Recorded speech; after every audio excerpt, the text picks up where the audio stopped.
Ჩემმა რესპონდენტმა შემიყვანა შეცდომაში, მაგრამ აი კრიტიკული აზროვნება, რომლის მშვენიერი სახელმძღვანელოს ავტორი ბრძანდებით და მე მიმაჩნია და ბატონ რეზო ჩემი მეორე მაესტრო, პირველის და მეორეს უწყინვალესი მოღვაწეები, ბატონი ნოდარ ტაბიძე და ბატონი რეზო ბალანჩივაძე, ორივე რა, ორი მაესტრო მყავდა, აი ორივეს ყოფილიყვნენ ჩვენ არაფერი. რა თქმა, არაფერი, ან მაგალი ჟურნალისტიკა მაგალითებზე იზრდება, ხო? და ასე 15 საგნიდან, რომელიც მაგისტრატურაზე ჩემზე უკეთ მოგეხსენება შენეს არაერთი პროგრამის ხელმძღვანელი ბრძანდები და იცი ჩემ მოკარგო 15-დან 8 საგანი სრულიად ახალი მაქვს, რომელიც საერთოდ არ ისწავლებოდა არსად. აი კოვიდის პერიოდმა რა მეკარნახა? კოვიდის პერიოდში შევქმენი საგანი და მაგას ვაკითხებ ქალბატონ თინათინ გოცაძეს ვთხოვედა და ამეთანხმა და რამდენიმე უნივერსიტეტში კითხულობს და მედია და მედიცინა. ეს ჯერ ესეთი სამედიცინო ბიზნესი ხო სასწაულია, ნუ ტრილიონებით განსაზღვრება. ჩვენ რა ვნახეთ, ქართველი ჟურნალისტები პოზიციის თუ ოპოზიციის მნიშვნელობა არ აქვს ამას აბსოლუტურად, რომლის ნავში შედან კითხვას ვერ აყალიბებდნენ მედიკოსებთან და დაქცინოდნენ მედიკოსები. მე აი ამან მიმიყვანა იქამდე რომ შევქონდი საგანი მედია და მედიცინა და ქალბატონი თინათინი წარმატებით უკვე ორ უნივერსიტეტში კითხულობს ამ საგანს. მიხდით ხო? ანუ და ეხლა რატო ვთქვი მედია და ხელოვნური ინტელექტი, იმიტომ რომ აუცილებელი შემოსატანია ეს უკვე. და ჩვენ უნდა ვდიოთ იმ ტექნოლოგიის მიხედვით რას ცulis ჩვენთან მედიაში და იმის მიხედვით უნდა ვაწარმოოთ განათლება. ამიტომ კიდევ ერთხელ ხაზგასმით ვამბობ, მედია განათლების პროგრამები და ჟურნალისტიკის საგანმანათლებლო პროგრამები არის რადიკალურად გადასახედი და აუცილებლად კიდევ ერთი მომენტი. აი ინტიმური კონტაქტი რო არ ქონია ჟურნალისტიკასთან და შეხება რო არ ქონია და ეგეთი მეორე პროფესიის წარმომადგენლებს არ დავასახელებ ახლა კატეგორიულად ან რედაქციის ასე ვთქვათ სურნელი რო არ უღნოსიათ ვთქვათ და არ მოწამო სტამბის სურნელი და თუნდაც მიკროფონი და ასე შემდეგ და ეკრანის და ხიბლი და რაღაცები და ამ პრაქტიკის არ მქონე ასეთი პრაქტიკის არ მქონე მედიალოგები ცოტა შორს უნდა დავიჭიროთ წამყვანი საგნების კრიტერიუმი უნდა არსებობდეს ჟურნალისტები. რა თქმა უნდა, ზოგიერთ უნივერსიტეტში აი აკანკალებთ რომ ჟურნალისტებთან პოლიტიკაზე არ ილაპარაკო. კი, მაგრამ ასპარეზზე რო გამოვლენ, რაზე უნდა ველაპარაკო? ერთი მითხარი?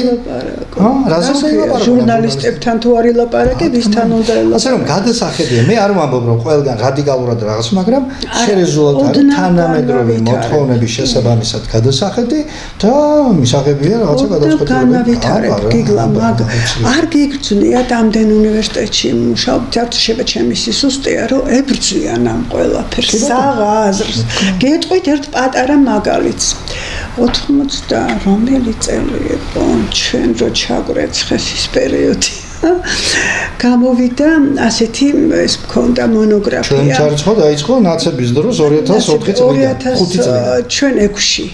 ნუ აი 4 ფაკულტეტს ესროლეს 6-ში. კი ბატონო. თვითონ ჟურნალისტიკის ფაკულტეტს, მაგრამ აი მაშინ უკვე დასტამბული იყო ასეთი მონოგრაფია. ჩემი მე ფიზიკოს არიცვარ და რაღაცა ვცდილობ რომ რაღაც მასშტაბი შემოვიდეს მედიალოგიაში და ასეთი მონოგრაფია ცალკე სტატიებად მქონდა ზოგი კონფერენციაზე, ზოგი ისე ჟურნალებში, სამეცნიერო ჟურნალებში მედიალოგია მომიჯნავე დისციპლინათა ჭრილში. ვიცი მე ეს კრებული და ძალიან კარგი ნაშრომია, მინდა ვთქვა და ერთ არა, მე ხო ვიცი საკითხული მაქვს. ბრძოლასთან დაკავშირებით მინდა ვთქვა ორი სიტყვა, ბაპატი.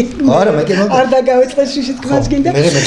და ერთ-ერთ უნივერსიტეტში შევქმნით მაგისტრატურა, არა მხოლოდ მე 3-4 ადამიანი ვიყავით სათავეში, მთხოვეს თანადგომა და დიდი სიამოვნებით ჩავერიე.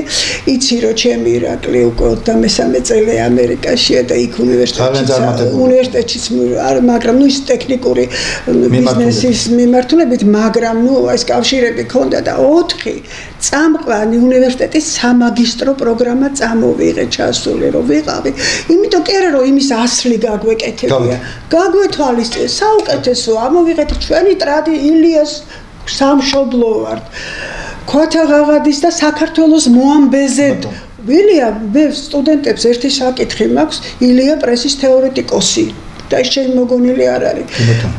საქართველოს მოამბეზე არ არის პრესის თეორია. ის არ ამბობს თვითონ საქართველოს მოამბე რას უნდა ემსახურებოდეს. აქედან გამომდინარე ზოგადად მედია ჟურნალ-გაზეთობას ეძახდა მაშინ ტერმინიც არ იყო, ხო?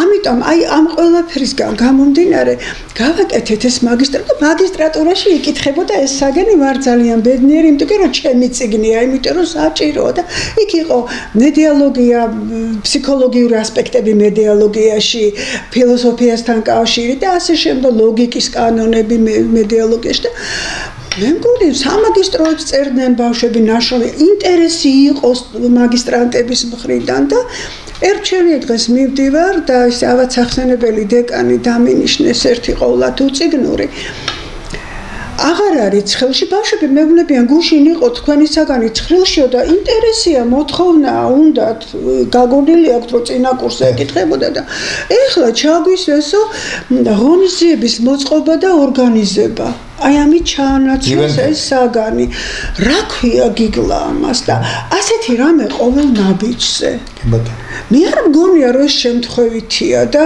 რაღაც მიზანმიმართული ბრძოლა არ არის მედია განათლების წინააღმდეგ რატო იცი მწარე გამოცდილება მაქვს იცი შენ კარგად ჩვენ რომ მოგვაშორეს ჯავახიშვილი და მე ვინ ვიყავი პირველი რაც გავაკეთე ბატონო დარტაბიძეს დაურეკე ბატონო რა ბედნიერი და ამაყი ვარ რომ თქვენს გვერდით მომიაზრეს და გამომიშვეს თქვენთან ერთად და იქ არ დამტოვეს იმ ხო დარჩა ეგ ზოგი იუდა ისკარიოტელი აღარ დავაკონკრეტებ ამას ვინც მიეყიდა ხო მე და თქვენ კარგად ვიცით და აი ამაშია საქმე მაგრამ თვითონ დარგი მიყვარს კაცო და ერთგული ვარ მისი და მინდა რომ ეს დარგი გიყვარს არ გიყვარს გჭირდება სახელმწიფოს ჭირდება და ამიტომ მიყვარს თორემ აბა მიყვარს შვილი და შვილი და სხვა სიყვარულზე ელაპარაკე ხო და ამასე ბრძვიან გესმით ბრძოლა არ იყო რომ ლექციის წამკითხველი არ დატოვეს ჟურნალისტიკის ფაკულტეტზე ბატონო ავტორიტეტი არ აბა რა ავტორიტეტი არ დატოვეს და ამას ვამბობ და დღეს მიდის ეს პროცესი ერთ-ერთ არაჩვეულებრივ უნივერსიტეტში სადაც უმაღლეს ზე იყო და მიმართულების ხელმძღვანელი პროფესიონალი არაჩვეულებრივი პროგრამა მე იქ რომ მუშაობ იმიტომ კი არა მე ხანდახან მახსენდება აბეზარაში როა რომ ყველასთანაა ნამუშევარი მე მგონი არ დარჩა უნივერსიტეტი მე რო არ მემუშაოს და ძირითადად უმრავლეს შემთხვევაში მიმართულების ხელმძღვანელის პოზიციაზე მე თვითონ მეკვირს ხოლმე იმიტომ რომ სხვას არ მაკადრებდნენ ხოლმე რატომღაც და მე არაფერს აღარ მეჯერებდნენ ხშირ შემთხვევაში ყველგან და ვიცი სად რა ხდება სამწუხაროდ და აი ამ უნივერსიტეტში საოცრად მწყდება გული ბოლო სემესტრს ვატარებ არ დავაკონკრეტებ იმიტომ რომ არ ვიცი ახლა მე მიყვარს ადამიანის ოღონდ ვიპოვო გამართლება ადამიანის გარეცრობისა და ბედნიერი ხდები რომ რაღაცა გამართლება მაგრამ ეხლა რა ხდება განათლების სისტემაში ფულის აკეთებლად მოსვლა უკვე უზნეობა მგონია შეიძლება ზოგი იდეალისტს მეძახის მაგრამ იდეალიზმის გარეშე არ გაიზრდება თაობა ღირსეული მე ასე მგონია ზნეობრივი ეხლა რა მოხდა ამ უნივერსიტეტში ყველანაირად აღჭურვილი ტექნიკურად ყველა არჩევის შენობა ტექნიკა ყველაფერი პერსონალიც არჩეულებრივი ჟურნალისტიკა გახდა მილევადი უცებ რატომ იმიტომ რომ ქართველი სტუდენტი ვერ იხდის ისე კარგად როგორც უცხოელი კი ჟურნალისტიკის სასწავლად საქართველოში ნაკლებად და თითქმის არა და დარჩა აი ვინც აინტერესებს იმ კი ბატონო რა თქმა უნდა ჩვენებიც მიდიან უცხოეთში სასწავლებლად და მე სულ ვამაყობ რომ აი ჩვენ კოლხური სკოლა მჭერმეტყველების რომ არსებობდა ერთ-ერთი დოკუმენტი ძირითადად ის არის რომ დომესტიოსი და მისი შვილი და მოუწოდებდა ბერძენ ახალგაზრდებს საუკეთესო სკოლაა და იქ მიიღებდა ეს ჩემი სიამაყეა რომ კოლხურ აკადემიაში მიიღებდნენ ბერძნები ბაზის აკადემიაში განათლებას რა თქმა უნდა ეს სწორია და კარგი პროცესია მაგრამ იმათ ხარჯია იმიტომ რომ ქართველი დღეს ვერ არის ისეთი კარგი შენ გადაუკეტო გზა ქართველ სტუდენტს შენი საუკეთესო მილევადი გახდა ჟურნალებს ბეშტური მედიის პარალ ჟურნალი გაზეთი გამოდიოდა ყველანაირი პირობა ჰქონდა მაგრამ აი საბაზრო ეკონომიკის კანონებმა აიძულა ეტყობა ის ხელმძღვანელობა ამ უნივერსიტეტის რომ აი მარკეტინგული გადაწყვეტილება მიეღოთ ჩემო კარგო კი ბატონო. ამას რა ეშველება? აი ზუსტად მაგ პასუხისკენ მივდივარ, რა ეშველება თორე ხა თქვენ და ჩემი ზონით ამას არაფერი ეშველება ბუნებრივია. უთხრათ საზოგადოებას რა ეშველება. დაინგრა საბჭოთა კავშირი. პოსტსაბჭოთა სივრცეში დასავლეთი შეეცადა რომ საბაზრო ეკონომიკის ელემენტები შემოიტანა და შემოიტანეს. სადაც შემოიტანეს, ყველა ქვეყანას დედაეტირა თუ არა, ეტირა. ხო? ასე გონზო ჟურნალისტიკით რო ვთქვათ, ხო? ზოგ ჩვენზე ადრე და ზოგ ჩვენზე. ხო, გვია, მაგრამ ყველაზე დედაეტირა. ეხლა ნახოთ, რატო არ ეტირა ყოფა ბელორუსს? არ დამკვიდრა ბატონმა ლუკაშენკომ კოლხოზნიკს ეძახიან ეს ფრაგმენტები, ეგრეთ წოდებული იდიოტები. ერთუჯრედიანი ამებები მართლა, თანამედროვე პოლიტიკოსები და პოლიტიკანები და მედიალოგები და ასე შემდეგ, უბედურება ელემენტარულად, არა ერთი გოჯი მიწა არ გაუყიდია ბატონ ლუკაშენკოს. ერთი ფაბრიკა და ქარხანა არ დაუქცევია, ერთი კოლმეურნეობა და მეურნეობა არ გაუნადგურებია. შედით დღეს მის ნებისმიერი ოლქის, ნებისმიერი რაიონის, ნებისმიერ სოფელში და ნახავთ როგორ არის ინფრასტრუქტურა მოწესრიგებული. როგორ უხდის სახელმწიფო პედაგოგებს და უმაღლეს სასწავლებლებს, როგორ აფინანსებს მათ და თქვენ კახალომაიას და რანკევიჩის მიმდევრებო, თქვენ არამზადებო, რა გააკეთეთ? ქართული უმაღლესი განათლება დატოვეთ სტუდენტების გადახდის ამარა. დაუტირეთ რა. არ არის ეს ბელორუსიაში? არ არის ეს იგივე ამერიკაში? აი ახლა სკანდალი ხო ატყდა იმაში ამერიკაში ჰარვარდის დაფინანსება რო შეწყვიტა ტრამპმა. თორმე 2 მილიარდი დოლარით ფინანსდებოდა და ამ დროს გადასახადები როგორი აქვს ჰარვარდში 28-30,000-ია ნებისმიერ პროგრამა ერთი წელიწადი, ხო? 2 სემესტრი. როგორი გადასახადები აქვს? და ჩვენ ქართველი უმაღლესი სასწავლებლები დატოვეს სტუდენტის 2250 ლარზე და ნუ კერძო უნივერსიტეტებში 2500 და 3500 და ზოგს ცოტა მეტი მადა აქვს. ახლა პროგრამები თქვი, ხო? აი მაგალითად მე დავასახელებ უნივერსიტეტს. იმისი ალასანიას უნივერსიტეტიდან, ხო? ამ გვადაღებული ახლა როგორ მეიტაცა და ეს ცალკე თემაა და პასუხი ვაგებინებ, მაგრამ ერთ-ერთ უნივერსიტეტში გადმოვიდა სტუდენტი იქიდან, რომელიც ჟურნალისტიკის საგანმანათლებლო პროგრამის პირველ კურსზე სწავლობდა უმაღლეს მათემატიკას. თქვენ იდიოტები, ვინც ეს პროგრამა გაუტარეთ მაგ უნივერსიტეტს. აკრედიტაციის საბჭოს მიუმართავ ამ შემთხვევაში. ცოტა ხონდა ჩაიხედოთ რაღაც სად ჟურნალისტიკის საგანმანათლებლო პროგრამა და სად უმაღლესი მათემატიკა გამოიქცა ეს გოგონა, აი ძალიან ჭკვიანი და ძალიან კარგი, სხვა შორის წარმატებული ჟურნალისტიკაში და ყველაფერში. აი ესა.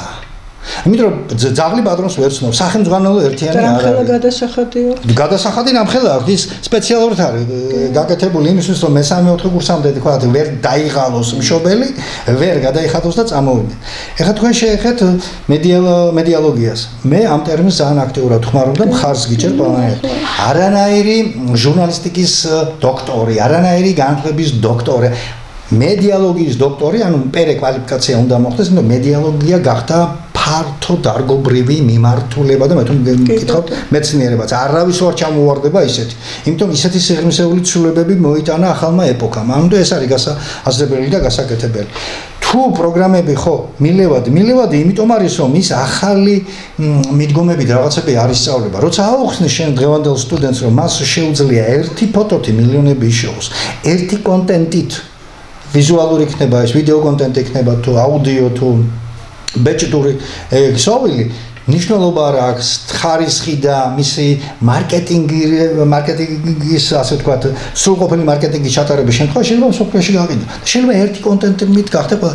აი ამ შესაძლებლობებს თუ არ აუხსნი და არ დაანახებ, არ არის. მაგრამ საიდან უნდა ასწავლოს ეს სტუდენტს ეს შესაძლებლობები იმ რა ქვია მედიალოგიის პროფესორმა, რომელსაც ერთი დღე რედაქციაში არ უმუშავია, არანაირი გამოცდილება არ გააჩნია და რაღაცა დენიკინის დროინდელი ნასწავლინებით გავცდილობს ფონს გავდე. ვერ მოატყუებთ ძირფასო პროფესორები, იცოდეთ ეს. ვერ მოატყუებთ. ძალიან საინტერესო თაობა მოდის და თუ მოდის, ნაღდი მოდის, თუ არ მოდის, დიპლომი უნდა რომ კარგი დიპლომიანი რძალი შეუვიდეს ვიღაცას ან დიპლომიანი სიძე. მორჩა ეს არის რა. ამიტომ მისახედია მისახედია ხო. აი ნახეთ, იგივე ჰარვარდმა რა ამბები ატეხა. და შენ ამ დროს არ ეხმარები. აი ლომაიას ამ არამზადას მიაჩნდა და მის დროს და ბოკერიას ჭკუაზე რო გაიარა, მაშინ სახელმწიფო იმათ მიაჩნდათ რომ გაზეთები და ჟურნალები და ტელევიზიები არ უნდა ეს რა ქვია დაეფინანსებინა არავის. ამ დროს ამ არამზადებმა, ამ იდიოტებმა ისიც არ იციან რომ 1970 წლიდან ამერიკის შეერთებულ შტატებში არსებობს პრესის დაცვის კანონი.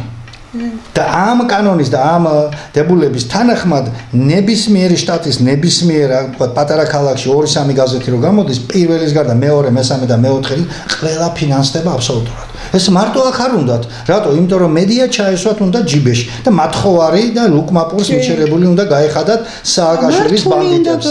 მართული მედია უნდა და ეხა ჟურნალისტებსაც ადამიანები არიან, მათ შევდებათ და არსებობს ეგეთი გამოთქმა რა, ნიანგივით არიანო ჟურნალისტები თუ არ აჭამე, კედელს გაღნიან და პატრონში ეჭამენო და აი ეს რო უდგათ დღეს საქართველოში ზოგიერთ მედია ორგანიზაციას. სამწუხაროდ, იმიტომ რომ მაინც არავინ ფიქრობს დღესაც ძალიან გაოცებულია. არა და ქვეყანას რაც ჭირს უბედურება, ზოგადად გამსახურდიას პრეზიდენტობის დროიდან მოყოლებული დღემდე არის გაყიდული მედია.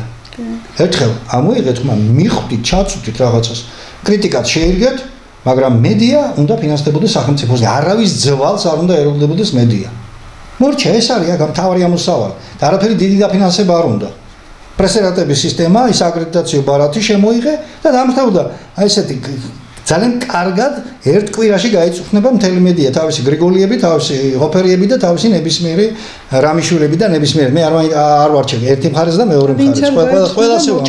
ყველაზე ვამბობ პირდაპირ. არა აქვს მნიშვნელობა. მედია უნდა იგებებოდეს ისევე როგორც ყველა პარტია ხო იგებება იმიდან რა ქვია რეგისტრირებული პარტია სახელმწიფო ბიუჯეტი ასევე უნდა იყოს მედიაც. ოღონდ რეგისტრაციის კაცერ კრიტერიუმებია საჭირო. თუ გვინდა რომ ქვეყანა გადავარჩინოთ და ქვეყნის მოსახლეობამდე, საზოგადოებამდე, ხალხამდე მივიტანოთ ის პრობლემები, რაც ქვეყანას აწუხებს. ეს უნდა იყოს მაშინ ჟურნალისტი წამყვანი და რა ვიცი ესეთი ვითომ ფეშენ ჟურნალისტი რო იტყვის რომ მე არასოდეს არ ყოფილა დავით გარიჯი საქართველოს იმას ხო თავი უნდა წაცალო პრინციპი უნდა გადაწყვიტო საერთოდ უნდა მოაშორო მაბატი აწეული ტონი იმიტომ რომ აი რა უნდა მაგათ მედიაში მითხარი რა ესენი ქუჩაში როგორ უნდა გამოდა ქუჩაში როგორ უნდა დადიოდეს გიორგი თარგამაძე მითხარით ვინმე რა თან გიორგი თარგამაძეს არ მოღალატის კლასიკური ფორმულა ქართულ ჟურნალისტიკაში. აი მოღალატის კლასიკური ფორმულა ქართულ ჟურნალისტიკაში, რომელსაც ეკუთვნის ფრაზა. არასოდეს არ ყოფილა საქართველოს შემადგენლობაში დავით გარიჯი. თან იცით უვიცი რო იყოს. აი ზუსტად მაგაშია საქმე. ჩვენი სტუდენტი იყო, ჩვენთან დაამთავრა მაგან და იყო ერთ-ერთი უნიჭიერესი, მაგრამ რა თქმა უნდა, აგერ ვეუბნები და მეგმართავ, გამომეხმაუროს და დამისვას, დამიძახოს იქ ვიდაბერეთაში, დარჩენს იქ მოვახსენებ აბარამზადოს. ჩემო გიგლა ცოტათი რომ დავაცხროთ თუმცა რა დაგვაცხროთ საქართველოს გენერალს არ ვისურვი და საარა გენეცვალე რა ბძანები კიდე მშვიდად ვართ უყურებ ჩემთან ხანდახან კენის ნერვები და ხანდახან მგონია პასუხისგებლობა ხوار შემომაკლდა მეთქი რომ ამას როგორ ვითმენ რასიზმ ვეფსერიან სიტყვა ჩვენი იარაღის ხო არაფერი რომელმაც ღირსება დაკარგა აკაკი ბაქრაძე როდის წერდა 91-იანებში ჩემთვის და თქვენთვის არ დაკარგულა და ღირსება დაკარგა იმიტომ რომ ჩვენ დავწერთ და არავის ამაზე რეაქცია არა კმედითობა დაკარგა ეს ცალკე დიდი პრობლემაა იმიტომაც აღარ ვართ მეოთხე ხელისუფლება და როგორ იყო კომუნისტების ეპოქაში იგივე 80-იან წლებში მედია გამოსვლა არ ქონდა მნიშვნელობა გაზეთი, ჟურნალი, რადიო თუ ტელევიზია და ორ კვირაში რაიკომის ბიუროზე გადიოდა საკითხი. თქვენ მე ახლა დემოკრატიულობის პერიოდში მეუბნებით რომ წერე და იკითხე. კლინტონმა შემოიტანა ის თეორია, ჩვენს გვაქვს ჩვენ ან მრავალმხრივი სიმართლის, მრავალგანზომილებიანი სიმართლის თეორია. რა უბედურება ეს? ის მონიკა ლევინსკის თემა რო გადაიფარა, თეორია შექმნეს, კაცო. ნუ ახლა დემაგოგია ბარასაკეთებს ხო ეს არის რა მე ჩემოკარგო და აი საქართველოს გენერალურ პროკურატორში პრეს-სამსახურის უფროსი ბრძანდებოდით ურთულეს ეპოქაში 90-იანებში აუ რამდენი გექნება სათქმელი უმთავრესი გავიხსენოთ უმთავრესი გეტყვით 4 წლის თავზე მითხეს პატიოსანი კაცი გენპროკურატურაში აღჭირდებაო დაუქნელი წამოვედი მაგრამ მანამდე მადლობა უნდა უთხრა მაშინ გენპროკურორს ბატონ ჯავახი ბაბინაშვილს საცხანოს მეთმა ერთი რამის გამო რომ გადავყავდი ამ პროცესს რაღაც ესეთი ვიღაცების თვალში ნომენკლატურის სამსახური იყო და იქ ეგონათ რომ აი ყველა მათ ნებას უნდა დაყოლოთ მე დავაყენე პირველი დღეს მოთხოვნა მე ვრჩები ახალგაზრდა ივერიის რედაქტორი და ვარ აქაც კიდათ ითათვირეს მიმიღეს კაი თუნდა ეგეთი მომენტი ქართული აქვე სასამართლო რეფორმა ეგრეთ წოდებული ყბადაღებული სასამართლო რეფორმა ხო გახსოვს? ცნობილი. ნუ მაშინ ძალიან ბევრმა მათ შორის თქვენმა რესპონდენტებმა ძალიან ბევრმა გამოამჟღავნა საკუთარი თავი ჟვანიას ლუკმას როგორ იყოფდნენ ესენი და როგორ იყვნენ და ბევრ რაღაცის მსგავს გამოჭერილი ყავდა ამასინაც ნუმრად და არ მინდა ეხლა დასახელება შევიშვათ თორე შეხვეჭ რო არ მოვიდიდები კულისებში მაინც მითხრა პრებში გეტყვი მე ისე მეცემ ალბათ პატრის ბარემ ხო რას ვამბობ რომ მაშინ რომ აქვეყნებდით ამ რაღაცებს ნუ ფულის გადახდაზეც კი უარი გვითხრეს ფულით რო დაგვებეჭდა მიხდით მე ის მე საქართველოს რესპუბლიკაში დავყვეშდე და ძალიან დიდი გამხმარებას მოყვა ისე რომ ზუსტად იმ პუბლიკაციის გამო მომიშორეს მე რა იმიტომ რომ დიდი დაწოლა იყო ამერიკის შეერთებული შტატების საელჩოდან ეს მოხდა 2000 წლის ივნისში როცა ეს გიგაბოკერიები და ვიღაცებმა გუდაურში მოაწყვეს პროკურატურის გამჭვირვალობა და როცა მე იქ სიტყვით გამოვედი და ვთქვი რომ პროკურატურა იმდენად ნახედიანად საინტერესო რაღაცას ვიტყვი ახლა იმ ღონისძიებაში მონაწილეობდა არ მახსოვს ახლა ზუსტად ან ვაშინგტონ პოსტია მაგ ეს გეგმარი დაცხრილი ყველაფერი მაგ შენახული აბსოლუტურად ან ვაშინგტონ პოსტი ან ნიუ-იორკ ტაიმსის სამართლის განყოფილების თავარ რედაქტორი მონაწილეობდა იქ და მისი მოადგილეები და ვიღაცები და ჩვენ გვასწავლიდნენ ანუ ჩემს იქ აკრედიტებულ ჟურნალისტებს გვასწავლიდნენ აი მაგალითად როგორ უნდა დაეწერათ ანზორ ბალუაშვილის პორტრეტი ნუ პორტრეტულ ნარკოზია საუბარი რომელსაც მე და შენ მესამე კურსზე გვასწავლიდნენ ხო თუ მეორე კურსზე და მესამე კურსზე და გავდივდი და ამას იქით ვასწავლიდით იმას და უნდა გვასწავლი როგორ უნდა ყოფილიყო ეს გამჭვირვალობა და ანუ ბავშვები ესე იგი ის ჩვენი წინვალი პუბლიცისტი ჟურნალისტები მაშინდელი პერიოდის ეს გოგონები და ბიჭები ჩათვალეს უიცება და ესე გეგონათ რომ რაღაცა ხონოლულუდან ჩამოსულ ჟურნალისტებს ელაპარაკებოდნენ ესენი და მithოვდნენ რომ აი ეს ყველაფერი გამჭვირვალება უნდა იყოს და რაღაცები და როცა ჩემი დრო დადგა ძალიან ახალისებოდათ მაგრამ როცა დადგა ჩემი დრო ტრიბუნაზე ასვლის 15 წუთი მქონდა და დავსვი შეკითხვა დავსვი იმას იმ ამერიკელ კოლეგას დავსვი ესეთი შეკითხვა და ამითი დავიწყე სწორედ გამოსვლა მითხარი თქვენ თან აი თქვა ნიუ-იორკში რომ მოხდება მკვლელობა მაგალითად და პროკურატურა იძიებს ან რაღაცა სამართლის დანაშაული მძენ და იძიებს თქვენი იმისი შტატის გენპროკურორი ხო ისა პროკურორი ხო ცალკე ხავ გენპროკურორი და მე მთავარი პროკურორი ხო პრესკონფერენცია საქმის დამთავრებამდე მართავს თუ საქმის დამთავრების შემდეგ მეთქვი. რა თქმა უნდა საქმის დამთავრების შემდეგ რომ ამე არ შეეშალოთ. კაი ბატონო მე ვთხარი. იმ პრესკონფერენციაზე რამდენი ჟურნალისტი ასწრებს მეთქვი და ნუ რამდენიმე რაღაცა დაასახელა, თქვა ვინც აკრედიტებული რაღაცა იყო. ყოველ შემთხვევაში 80 და 85 ეს არ იყო. შემდეგ ყველაზე უმაღლესი ორგანო რა არის მეთქი თქვენ დაასახელა. აი იმას იმ თქვენი შტატის პროკურატურის სისტემის ყველაზე ესეთი მასშტაბურ ღონისძიებაზე რამდენი ჟურნალისტი ასწრებს მეთქი. რა უნდა თუ იქ ჟურნალისტებს პრესპიკერი გამოვა და მე მიაწვდის ინფორმაციას. ეხლა დაუწყე დაალაგება. საქართველოს გენპროკურატურა თვეში ორჯერ ატარებდა კოლეგიის ხდომას. ეს იყო მისი მმართველობის უმაღლესი ფორმა. აქ ესწრებოდა გენერალურ პროკურატურაში აკრედიტებული, ჩემ დროს აკრედიტებული 80-დან 85 ჟურნალისტი იყო სულ აკრედიტებული. 50 როგორც წესი ყოველთვის ესწრებოდა. 50 ჟურნალისტი მიხეილ სააკაშვილის 9 წლიანი რეჟიმის პერიოდში, ჯალათობის პერიოდში გენპროკურატურაში ერთად არ არის შესული. ერთად და გინდა კოცების მივამატო მე ვერ შევდივარ იგივე გენპროკურატურაში ეხლა რომ მჭირდება როგორც ყოფილი თანამშრომელს ხო მთელი საშვები და მთელი ამბები და რაღაც მიმართვები და რაღაცები მჭირდება მე ხა მუშაობდით ნუ ორი კაცი და რაღაცა და დავანებოთ თავი ამას როგორც კი აი ეს თავისი ბრტყელი რაღაც სისულელები ასე ვთქვათ დაუსამარე ეს სისულელები და რომ მიხნე რა ცოტა სხვანაირად არის საქმე მე წამოხდნენ და ბოკერია წამოხდა სხვათა შორის ეს ნომერ პირველი აგენტი და არამზადა წამოხდა და თქვა რა გინდა ახლა ამ გამჭვირვალე მუშაობისთვისო ანუ დამტკიცდა რომ ჩვენ უფრო გამჭვირვალე ვიყავით ვინმე მთელი შეერთებული შტატების გენპროკურატურა ხა მეტი რა გავკვეთებინა რა ხო და არ გამოადგათ ეს სემინარი და ჩაეფუშათ რა თქვი აი იმ დღიდან გავხდი პერსონა ნონ გრატა მაგათთვის და ორ თვეში სამ თვეში მითხეს პატიოსანი კაცები გენპროკურატურაში ავჭირდება თუმცა იქ მე ძალიან საინტერესო უყურე პროცესებს როგორ შემოდიოდა ეს ამერიკული ანკლავი ასე ვთქვათ თავისი მოთხოვნები თავისი დაყენებული ღიმილები და რას თავაზობდნენ თვითონ სისტემას ააყავდნენ ერთი ძალიან საინტერესო მონოგრაფია და დასაწერი მე მაგრამ ერთი რამე დამჭირდა მოდელად საამაყოთ როცა სისტემაში მუშაობდი, ხო, სისტემაში აკრედიტებულმა ჟურნალისტებმა ყველა მიცოდა. თუ გენ პროკურატურის პრეს-ცენტრი აწერდა ხელს, ის გიგლაგობიჩიას პასუხი იყო ამავე დროს. თუ არ აწერდა ხელს, არ იყო გიგლაგობიჩიასი და იმ სისხლიან პროკურორს უნდა გაეცა პასუხი ინდივიდუალურად ამ ყველაფერს. და კიდე ერთი ის რომ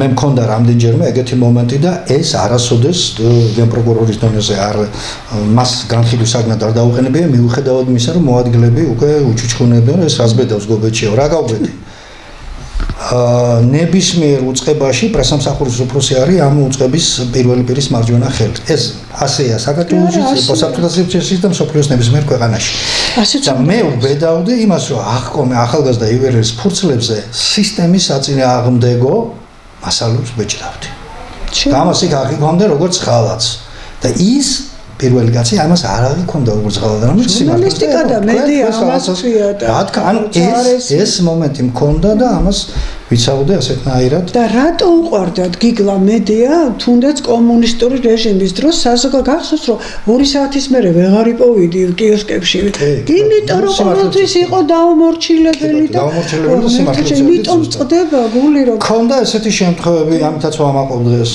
რამდენიმე ჟურნალისტი გვარები და სახელები შემიძლია ძვირფასო მაყურებლებო თქვა არ მოვირიდები მაგრამ არ მინდა ხა ის მივაყენო დამიცავს სისხლის სამართლის დანაშაულისგან. კი. დამიცავს რატო?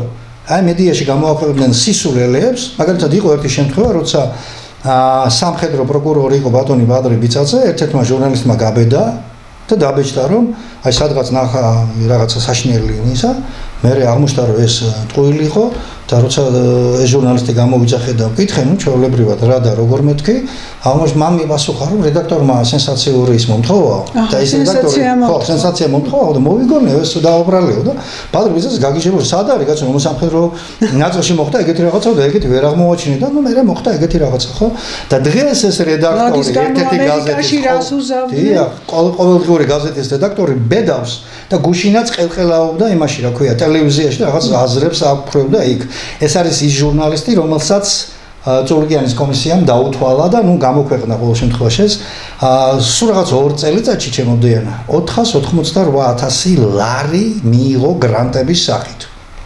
ხდით? პირველადი პროფესია მისი არ არის ჟურნალისტი, მეორადი პროფესია მისი არ არის ჟურნალისტი, მეორე პროფესიას დაამთავრა, მაგრამ ძირითადი მთელი ცხოვრება რაც მე მახსოვს არის ერთ-ერთი ყოველდღიური გაზეთის შეფი ბატონო.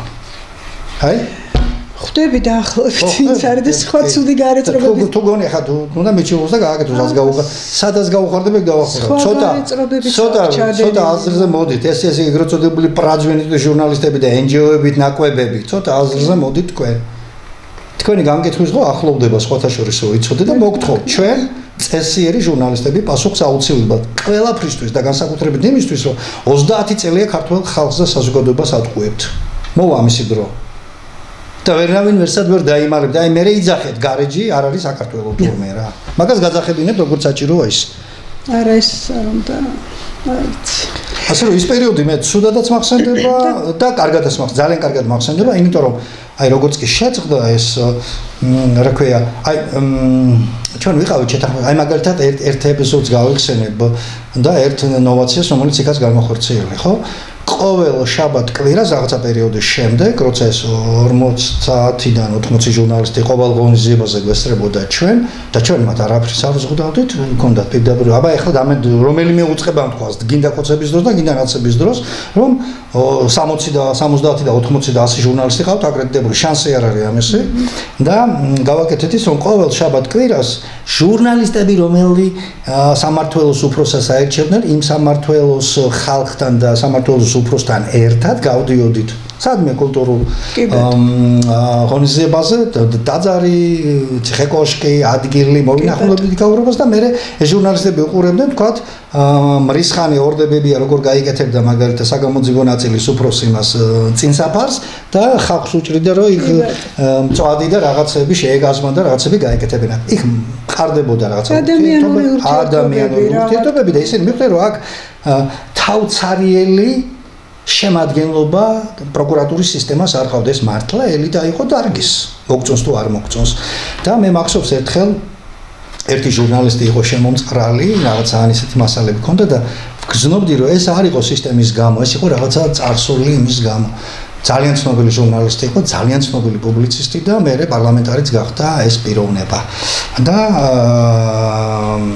გაველაპარაკე რა და აღმოჩნდა რომ მისი მამა თავის დროზე მოუკლავთ საქმე პროკურატურამ ცუდად გამოიძია იმ რაიონის პროკურატურამ და ამ გოგონას ჰქონდა წყენა სერიოზული ბავშვობაში ჩალეკილი წყენა რომელიც ქაცნობიერში გაჭდა გაიჯიჭდა და ვერ გადალახა მე შევახვედრე სინდემის პირველ პირს და იქიდან გამომდინარე რომ უკვე ის სამაგალითო დაგვიანებული იყო ხო ვადა ხანდაზმო რამე რო გამოსწორებული 20-25 წელი იყო გასული და ვერაფერს ვერ შეცვლიდა იქ ბადონი ბაბილაშვილი მაგრამ მან პიროვნული ბოდიში მოუხადა ამ გოგონას და შეიცვალა დამოკიდებულება მე მეთქი ხო აი ეს მომენტები ბოდიში ზოგჯერ ბევრ რამეს გადაწყვეტა ხონდა შემთხვევა როცა პრესკონფერენციაზე რაღაც არასწორად მოიქცა რუსთავიური მაშინდელი და მაშინდელი გიორგი სანაია და გოგი ჩაიშვილი ასე ვთქვათ ჭალებში ვამბობ ამას მაგრამ ვიხმარ ამ სიტყვას პირდაპირ მნიშვნელობით ჟურნალისტების თვალწინ დანარჩენი ჟურნალისტების თვალწინ იმიტომ თავს ამეტებდნენ ყველას და იქ რაღაცა ეთიკურად ძალიან არასწორად მოიქცნენ არ მინდა ხარ დეტალებში შევიდე დავაპაშოლე იქიდან როგორც იტყვიან სანამ რუსთავის მაშინდელმა გენერალურმა დირექტორმა ნიკა ტაბაძემ ბოდიში არ მოუხადა სისტემას და პირველ პირს და ჩვენ მანამდე ისინი ხარ დაგვიშვია აი როცა ესე ფხას გამოიჩენ როცა ხარ ასეთი დამოკიდებულება მაგრამ იცი რა წამოსაცახებელი არ უნდა გქონდეს არაფერი იქ იყო პროკურორების ზარება და ჩვენთან როდის ჩამოხაროთ უნდა ჩამოვიდეთ თქვენთან თუ ჩამოსასვლელი არა ვარ თურმე იქ აღებმიცემობა მიდიოდა ჩემამ ამას ერთი ადამიანი ვერ გაბედავს დედამიწაზე რომ ეს გამიბედოს და შემომგაგროს რა მაგაშია საქმე და საინტერესო პერიოდი იყო საზოგადოებასაც ვერ უბედავდა მე როგორც მახსოვს ჟურნალისტი აი ასეთ ქსევას არ გაპატიებდა ის საზოგადოება ამაში იყო საქმე და საზოგადოებრივი აზრი იყო ძალიან ძლიერი და ძალიან აქტიური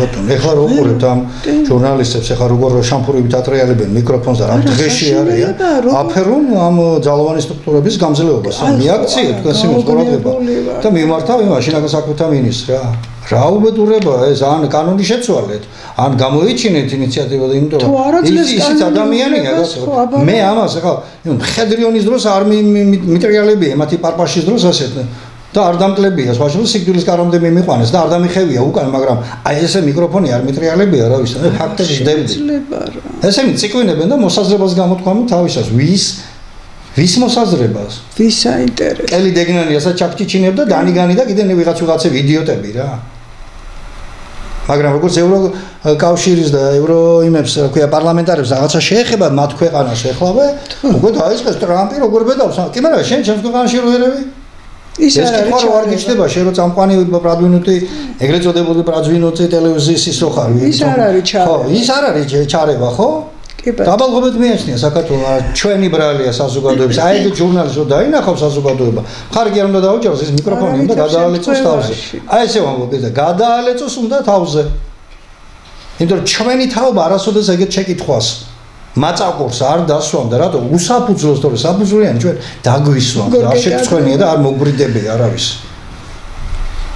გასუხობს რესპონდენტი რომ ეს ასე არ არის შენ იღიმი და ნუ რაღაცა ტირილი გინდა თურმე რომ აი ვიღაცა რაღაცას ასწავლის სადღაც ნაზი შამანაური ჩვენ თაობელი იყო გიგლა ვინ შეედრება ამ თავგანწირვით ამ პრინციპულობით რაზეა ლაპარაკი იმ კომუნისტურმა სკოლამ გაზარდა ეგრეთ წოდებულმა ის მართავ ჟურნალისტად და არაერთი კიდე არა მარტო ნაზი ღმერთო ჩემო ხა ის ცნობილი ამბავია თორემ ჩემო გიგლა მოდი ხა ცოტა სასიამოვნო თემაზე მითხა გადავერთოთ იმიტომ რომ სტუმარი მინდა ღიმილიც დავინახო შენ სახეზე თუმცა გასაღიმებელიც გქონდა აი საქართველოს გამგონებელთა ნოვატორთა და მკურნალთა ასოციაცია ლაზაროსის თავმჯდომარეობის პერიოდს როგორ გაიხსენებთ უთუთ ესე ძალიან ჩვენთვის ძალიან საინტერესო იყო და თქვენ მოვლენათა ცენტრში ტრიალები. საქართველოს გამომგონებელთა,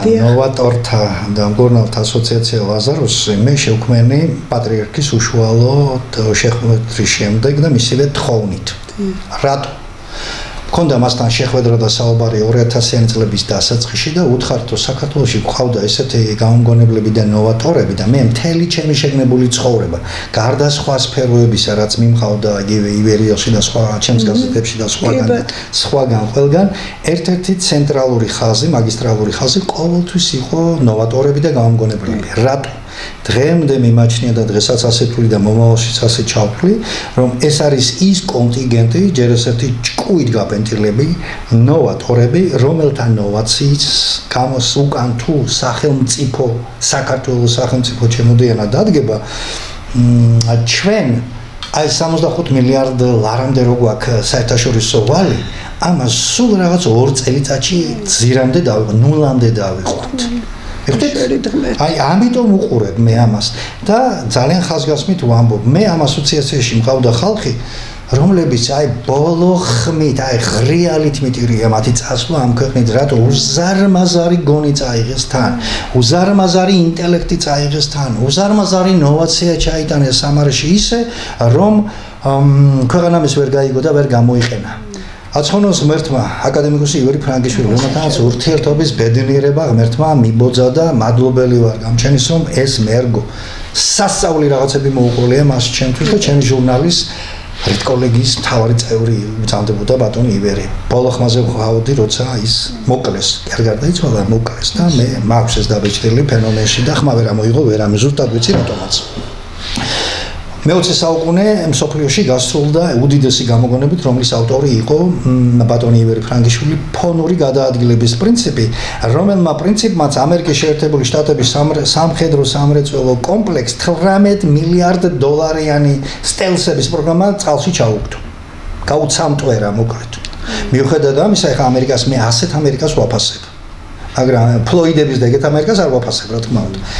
და იმასი დიდი ქვეყანაა და აქვს დიდი ღირსებები და დიდი ნაკლოვადობები. ბაიდენის ქვეყანას. ბაიდენის ქვეყანა როგორ შეიძლება და აი ნახეთ რა ქნა ამერიკა აი ასეთი მეცნიერი ამერიკის სამმა დიდმა ელექტროკომპანიამ მიიწვია თავისთან კონსულტანტ და უზარმაზარ ჰონორარს და ხელფასობდი რატომ მისი გონია ინტერესებდა და საქართველოში რო ჩამოასვენეს ბატონი ივერი 2006 წელს საქართველოს აი მაშინდელი ამ ჯალათი ხელისუფლების ერთი წარმომადგენელი არ მოსა ჯერ ვისაში ჭირდებოდა მაგრამ აქიდანაც ეთყობოდათ მათ თავის სახე აჩვენეს თავიანთი ერს მოუგუდა 23 საუკუნის მეცნიერი ეხლა გავაგრძელებ ლია ბოკუჩავა საქართველოს ტექნიკური უნივერსიტეტის პროფესორი ქიმიკოსი ჩინეთის ფარმა ინდუსტრიის ნომერ მე-5 ქალაქში შენონში ქალბატონ ליას 90-იან წლებში იწვევდნენ და უზარმაზარ ჰონორარს თავაზობდნენ მაშინ როცა როგორც ტექნიკური უნივერსიტეტის პროფესორს ჰქონდა 30-35 ლარი ხელფასი გესმით თქვენ ოჯახიანად იწვევდნენ იქ მისი ინოვაციები წაიღო ეს ყველაფერი იქით ცხონებულმა შემდეგ ტარიელ კაპანაძე რომელმაც ტესლას გენერატორი აღმოუჩინა და დაუგინა საქართველოს 8 წელი თამდევდი ამ კაცს და უზარმაზარი რაღაცა ჰქონდა და სწორედ პატრიარქის თხოვნით ეს უკვე მეორე შეხვედრაზე მოხდა მე თურქეთიდან სასტრაფო წესით ჩამოვაყვანინეს ზვიად გამსახურდიას ხელისუფლების ენერგეტიკის მინისტრს ბატონ ზურაბ დვალს ბატონი ტარიელი და აქ პატრიარქი შევახვედრეთ და მერე ბიძინა ივანიშვილთანაც ვაფრინეთ მაშინ წერილი საქართველოს ეგეთი გამოგონება არსებობს თვითონ აფრინა სხვათა შორის წერილი და ვერ დაუკარგავ ბატონ ივანიშვილს ორ კვირაში მოვიდა იქიდან პასუხი ამას ჩვენ უწმინდესო ჯერ არავინ არ გაგვაკეთებინეს აგერ სულ რაღაცა 2 წლის წინათ კოვიდის პერიოდში მოკლეს მე ასე ვთვლი რომ მოკლეს და არა ის იმითი გული შეტევი რაღაცით არ გარდაცვლილა მამული ზორი ეს იყო ერთ-ერთი გენიოსი ესლასო ჯიბეში ჩაისვენდა ესეთი ინოვაციების ავტორი. მას შეეძლო მის გენერატორში გატარებული სასოფლო-სამეურნეო პროდუქციის თესლებით ასე შემდეგ, თქვათ, აი მაგალითად სიმინს დაწესავდი მე 3 დღეში სიმინდი ამოდიოდა 3 თვეში მოსავალს გაზრდოდა დაახლოებით 5 ტარიანი და ასე შემდეგ. ჩემი თვალით მაქვს ნანახი კრანისის ერთ-ერთ კერძო მეურნეობაში. ეკოლოგიის დოქტორია ჩემი მეგობარი ქალბატონი აულა გიგაური და მის მამულში ეს ყველაფერი და კიდე მის მეზობლების მამულში. პამიდორი რომელიც ამ ტექნოლოგიით იყო მიღებული, პამიდორი არ შეიცავდა ნებისმიერი პამიდორი დღეს შემოწმებაზე გაიტანო შეიცავს 180 ერთეულს სტრონციუმს და ცეზიუმს. მისი პამიდორი შეიცავდა მხოლოდ 12 ერთეულს, 10-12 ერთეულს, ანუ კოსმოსში იყო მოყვანილი. კოცების მინისტრმა დავით კირვალიძემ ეს საკუთარი თვალით ნახა, მაგრამ ტვინი არ იყო იმის, პირდაპირ ვამბობ, ტვინი არ იყო იმისი, რომ დაებარებინე ელემენტარულ ეს კაცი და დაეყენებინა გვერდი, რომელიც შიმშილით ხვდებოდა რუსთავში, რო იტყვა. მე რა ფული გამაჩნია ხარ ხელფასი და შემოსავლო, მე რაც შემეძლო, მე ვეხმარებოდ. ამას შეეძლო რა ქვია იმას კვანტური medicina, კვანტური აგრარიკა, კვანტური ენერგეტიკა. აი ამ სამ სფეროში გენიალურ რაღაცების კეთება შეეძლო. შეიტანა 2022 წლის 19 სექტემბერს, აი ზუსტად მახსოვს ეს წერილი ჩემთან ინახება წერილი, რომელიც გაუგზავნე კელი დეგნანს. თხოვდი რომ არ გაიგზავნა, ვითომ დახმარებას თხოვდა და ასე შემდეგ და ერთ თვეში ზუსტად 22 ოქტომბერს ეს კაცი მეასიგდელე საკუთარ კომპიუტერთან და 9 საათში ოჯახიდან ყველაფერი გაქრა. ხო, არ მინდა ეხლა ეს გავაგრძელო. რატომ ამ ხალხთან ურთიერთობა? ეს ხალხი მე მიმაჩნია ქვეყნის ჩვენი და შენი ქვეყნის სამშობლოს სახელმწიფოს ხსნად და გადარჩენად მიმართავ ქართული ოცნების ხელისუფლებას. ყურებიდან ბამბა გამოიღეთ ბატონებო. ჩვენ გვყავს ასეთი ხალხი, რომელთა წასვლით უფრო და უფრო გაღარიბდება ქვეყანა და ჯერ კიდევ არიან. აი ახლა ზუსტად 2 კვირის წინათ ასავალ-დასავალში მადლობა ლაშანადარიშ ხუსამისის გამომიქვეყნა წერილი ქალბატონზე, ლიდა მჭედლიშვილზე, ექიმზე, უმაღლესი კატეგორიის თერაპევტზე, რომელმაც ონკოპრობლემას მე-4 სტადიაში, რომელიც ონკოპრობლემას მე-4 სტადიაში 2 დღეში არჩენს, ოღონდ მე ქირურგიული ჩარევა საჭირო. რას მიკეთებს საქართველოს ჯანდაცვის სამინისტრო? უამრავი ადამიანი იღუპება ყოველ დღე. ჩაატარეთ ექსპერიმენტი, ცოცხალია ეს ქალბატონი ჯერ. დამერთმა ხელი მოუმართოს დიდხანს, მაგრამ წაიღებს ამ ინფორმაციას. სხვები მყავს, ბატონი გიანა დარეიშვილი, რომელიც თქვენს ტელევიზიაში მოვიდა, მადლობა თქვენი ტელევიზიის მენეჯმენტს, რომ შეამჩნიეთ ეს კაცი არც ერთ ეგრეთ წოდებულ პრადვინით ტელევიზია გრიგოლიევს, რა ქვია იმას კოლექტიურ გრიგოლიას, კოლექტიურ ჟიჟილაშვილს, კოლექტიურ თარგამაძეს ამ არამზადებს ერთხელ არ გაჩენიათ სურვილი, რომ დაუძახონ ასეთ ადამიანს და მოусმინონ. მაგათ ქვეყნის გადარჩენა უნდათ, მაგათ თავიანთი ბიზნესის და თავიანთი რა ქვია მკვლევარების გადარჩენა უნდათ, მხოლოდ მეტი არაფერი. ამიტომ რას ვამბობ, რა მომცა მე ამა. მომცა იმისი შტაბეშტილება და დღემდე აი დღეს ისე ვხვდები ქალბატონ ლიდას, რომ უკვე მოთხოვნა ამაზე, რომ წაიყვანონ ავსტრიაში, წაიყვანონ რუსეთში, წაიყვანონ სადღაც. იხვეწება სხვა ხალხი და იხვეწება ჩემ სამშობლოს მინდა ეს დაუტოვო, ჩემ სამშობლოს. და თქვენ რას მიკეთებთ აქ? ჯანდაცვის მინისტრს მიმართავ განსაკუთრებით რა. რას მიკეთებთ აქ ვერ გავთ? თუ გონიათ ჰაერზე ვლაპარაკობ და არ მოგადგებით იქ. ეგერ იმისი მთელი გადაცემების ციკლი მქონდა აქ მაუგლის მეთოდზე. ჯამრთელ ბავშვებს ზრდის ქალბატონი ქეთევან მერებაშვილი და ხელს უშლით. მორგიდან გამოყვანილი ბავშვი გააცოცხლა. მე დოკუმენტები და ფაქტები გელაპარაკები და თქვენ აქ დაღებული გაქვთ და ხმას არ იღებთ არც ერთი რა. როგორ მოგმართოთ ახლა მშვიდად მითხარით ხალხი? რა გავაკეთო? აი ამიტომ არ იმ ლაზაროში. ამიტომ ყავს მე იქ ძალიან საინტერესო ხალხი და ამიტომ მიმაჩნია რომ ქვეყნის გადარჩენა და სხვა რაღა უნდა ვთქვა. ბიძინა ივანიშვილს ქონება რო აქვს დაგროვილი, არ დაესიზმრება მარტო ლიდა მჭედლიშვილს ოდაუდგნენ გვერდში, მარტო ქეთევან მერაბაშვილს ოდაუდგნენ გვერდში, მარტო რა ქვია სხვა ნოვატორებს და გამომგონებლებს ოდაუდგნენ გვერდში. ნუ როგორ ვთქვა ახლა მეტი სხვანაირად რა ენაზე ვილაპარაკო? როიზდრდით იქ ხელფასებს იმაში რა ქვია პარლამენტში და 15-20,000 ერთი პარლამენტარის ერთი წლის ხელფასი ეყოფა იმას, რომ ლიდა მჭედლიშვილს გაუხსნა რაღაცა პატარა კლინიკა, დააკვირდე, მიიყვანე ისინი ექიმები იქ. გიანა დარეიშვილს, რომელთანაც იაპონიის ელჩი საქართველოს ნამის ყოველ წელს ჩამოდის მადლობის სათქმელად. ასე როგორ კარავთ ხელს ვერ გავიგე, ვინა ხარ თქვენ? მე ამიტომ დავვივარ ამ ხალხთან, ჩემი რესურსები, ჩემი ყველაფრით. წავიდა ტარიელ კაპანაძე წაიღო ეს, წავიდა ლია ბოგუჩავა წაიღო ეს ნოვაცია, წავიდა აკადემიკოსი ივერი ფრანგიშვილი წაიღო ეს ნოვაციები. საქართველოს ეკონომიკური გადარჩენის 32 პუნქტიანი რა ქვია იმას აღორძინების პროგრამა ჩემს არქივში ინახება. მანდო იმ კაცმა მენდობოდა და იმიტომ. ვინდა თუ იმას მოყავთ აქ ისა ეკონომიკის მინისტრებად იმაში სტიუარდესას გვერდით მჯდომი ის რა ქვია ვერაკობალია და ეგეთი სასტავი რა ეკონომიკასთან იურის რა უნდა ეკონომიკაში აგრო ან ეკონომიკის იმად რა ქვია მინისტრად მითხრას ვიღაცამ რა სადა ეკარგა ეს პროფესია კაცო რა უბედურება ეს ვერ გავიგე მე კი არ გეწინააღმდეგებით მე გაკრიტიკებთ რომ მიხედოთ ამ ხალხს და პირდაპირ ვეუბნები ვიძინაინაშოს აგერ თქვენი ეკრანის საშუალებით არ დაგესიზმრება იმდენ ფულს მოიდანს ეს ნოვაციები საქართველოში თუ გინდა აქ ჩადო და თუ რამის განვითარება გინდა ბატონო ბიძინა შენ იცი პატრიარქის წერილი რომელიც მათ შენთან 2006 წელს მოაღწია 2006 წლის ცოტა გვიან იყო ჩემი თხოვნით და დამსახურებით და იშუამავლებით ვინ ჩამოგიტანის ეს შენი პასუხიც ვიცი და მადლობელი ვარ ამისთვის რომ პასუხი გაგვეც გეთანხმები მაშინ არ იყო დრო ეხლა რაღა გიშლის ხელს რა გიშლის ეხლა ხელს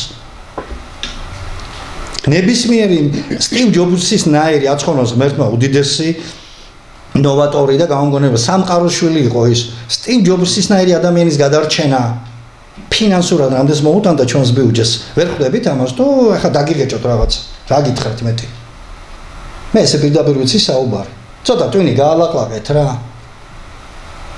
ხოცების მომხრეებს იქით არის საზოგადოების ასე ვთქვათ ღია ფენებში და ასაკობრივ ჯგუფებში ისეთი ადამიანები რომელთა მოყვანას ქვეყნისას აი ვთქვათ დარგობრივ სივრცეებში არის აუცილებელი სხვანაირად გვეღუპება ქვეყანა თქვენ თუ არ გააკეთეთ და ჩვენ გავაკეთებთ ქართველთა დიდი გაერთიანება სწორედ ამისთვის შეიქმნა ჩვენ არავის არ ვებრძვით არც პოლიტიკური პარტია ეს შექმნა გვინდა და არაფერი არ გვინდა ჩვენ გაიძულებთ რომ ქართულ პრობლემებს მიხედოთ და მოვალთ ამისთვის ის 500-მდე გამომგონებელია ნოვატორი რომელიც ჩემი ასოციაციის წევრია ყველა იქნება იქ სხვადასხვა აი ესე მინდა გითხრათ ასე რომ მე პირიქით მადლობელი ვარ ბედის რომ აი ამ უნიკალურ ადამიანებთან მაქვს მარგუნა შეხება ბედმა აქეთ გვდიოს ამერიკამ და გაერთიანებულმა ევროპამ რომ ჩვენ ასეთი ხალხი გვყავს და მიაქციონ მათ ყურადღება ვის არ მიუმართეთ საელჩო რამდენთანაც ევროს კავშირი არავის არაფერი არ აინტერესებს მარტო წაგლეჯვა უნდათ მე მახსოვს ერთ ვიტყვი ახლა ძალიან თამამად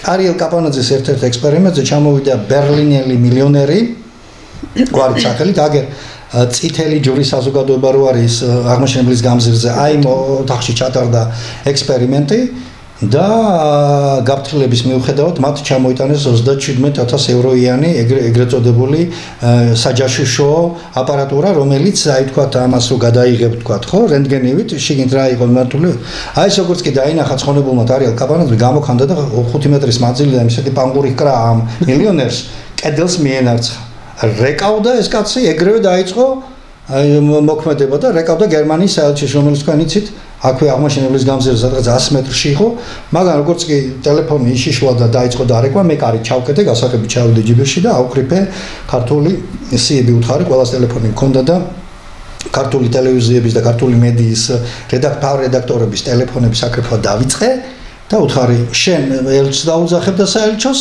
მე დაუძახებ ქართულ მედიას და გაჩვენებ რა კურდებიც ხართ თქვენ მე რამდენჯერ ქონიათ ეგეთი შემთხვევა ჩემს თვალწინ მომხდარა ქართველ ნოვატორს ქართულ გამომგონებელს როგორც ცდილობდნენ აეხიათ მისთვის ნოვაცია და იგივე ტარიელ კაპანაძეს წასვლა 8 კაციან გუნდთან ერთად ამერიკის შეერთებულ შტატებში უორენ ბაფეტის ყველა გონიერმა მაყურებელმა იცის უორენ ბაფეტი არის ათეულში მსოფლიოს მილიარდერთა უორენ ბაფეტის შვილობილ კომპანიაში მე ჩავშავე რატო თითოეულს დელეგაციის წევრს გვაძლევდნენ 50,000 ისა დოლარს ეს მე ერთად შეკრული არ მინახავს იმაში რა კუპონის დონეზეც კი და უნდა ჩავსულიყავთ იმ შტატში და დავსვი საკითხი კი მაგრამ რო ჩავალთ იქ და გავაკეთებთ ამას მე თქვათ 3 პოლკოვნიკი რო შემოვიდეს ოთახში და გითხრას აბა გახსენეთ ეს დანადგარი და დამთავრდა წაღებული ქონდათ ნოვაცია ის ქონდათ ჩანაფიქრი და მაშინ მე შევთავაზე აი ნახეთ ჟურნალისტის აზროვნება როგორია მაინც ინფორმაციას რო ფლობ იქ უშვებ ვერსიებს ეჭვებს რაღაცებს